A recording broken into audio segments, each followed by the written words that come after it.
10-11 जो भी थे, मैं तो 2-3 लोगों को जानता था, सब निचले तबके के लोग थे जो मजबूरन, उनकी गलती है, उनको सज़ा देना चाहिए, पर उनसे गलती करवाने वाला कौन है? पर वो कोई बड़ा आदमी फंसता नहीं, वो बड़ी गाड़ियों में घूम रहा है, फंसते कौन है? ठेले खोमचे वाले या गरीब रिक्शे वाले, वही लोग फंसते हैं। कि महादेव सट्टा ऐप में और जो है साइबर फ्रॉड में अकाउंट यूज़ हुए हैं, तो जो आपके जो 2-3 लोग उनसे आप बात करें तो कुछ बताया क्या, किनको बेचे थे वो?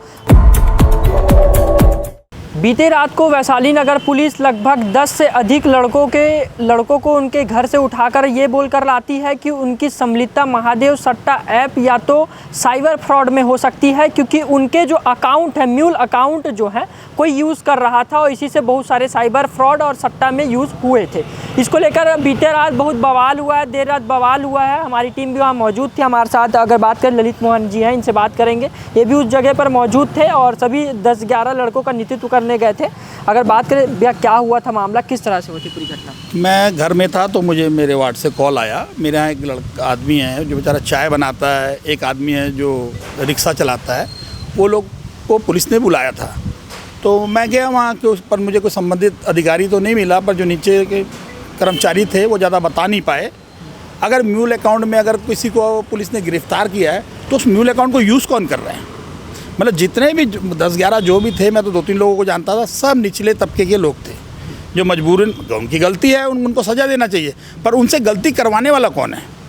किसके लिए उन्हें म्यूल अकाउंट खोला, कौन खोला, उसके बारे में कोई जानकारी नहीं है। या ये लोग बड़े लोगों को संरक्षण देते हैं, या कुछ ऐसा होता है कि खाली छोटे घुन पीस रहा है, गेहूँ पता नहीं कहाँ चले जा रहा है। अब बता रहे हैं कि महादेव सट्टा ऐप में और जो है साइबर फ्रॉड में अकाउंट यूज़ हुए हैं, तो जो आपके जो 2-3 लोग उनसे आप बात करें तो कुछ बताया क्या, किनको बेचे थे वो और कितने में बेचे थे, ऐसा कुछ? उन लोग से बात करने दिया नहीं पुलिस ने, हमने। वो तो पुलिस का काम है ना।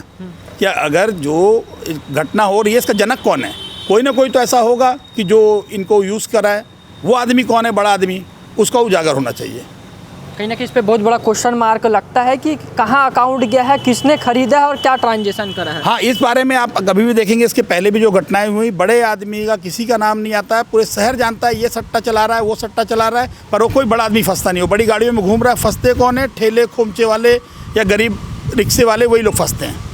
चलिए, अगर आपको सिलसिलेवार में मामला, जैसे कि मैंने बीती रात भी बताया था चीज़ों को, कि जो महादेव सट्टा ऐप और जो साइबर फ्रॉड में जो अकाउंट यूज़ हुए हैं वो सब यही अकाउंट यूज़ हुए हैं। जैसे इन्होंने भी पुष्टि करा है कि जो चीज़ है वो गरीब लोग ही इसमें फंसते हैं। जो बड़े लोग जो अकाउंट चला रहे हैं, जो बड़े लोग जो ये अकाउंट को मैनेज कर रहे हैं और जो सट्टा ऐप चला रहे हैं, उनकी सम्मिलितता इसमें ज़रूर होती है, मगर वो फंसते नहीं हैं, कहीं ना कहीं बच जाते हैं। कहीं रिश्वत देकर बच जाते हैं, तो कहीं कुछ चीज़ों को लेकर बच जाते हैं, मगर फंसने वाला यही गरीब व्यक्ति होता है जो 10,000 5,000 रुपये के लिए अकाउंट को बेच देता है। इसी के आगे की अपडेट के लिए जो भी अपडेट होगी हम आपको अपडेट करेंगे। इसी खास अपडेट के लिए बने रहे हमारे साथ। कैमरा पर्सन टांडी के साथ मैं प्रांजल यादव, दुर्ग, छत्तीसगढ़।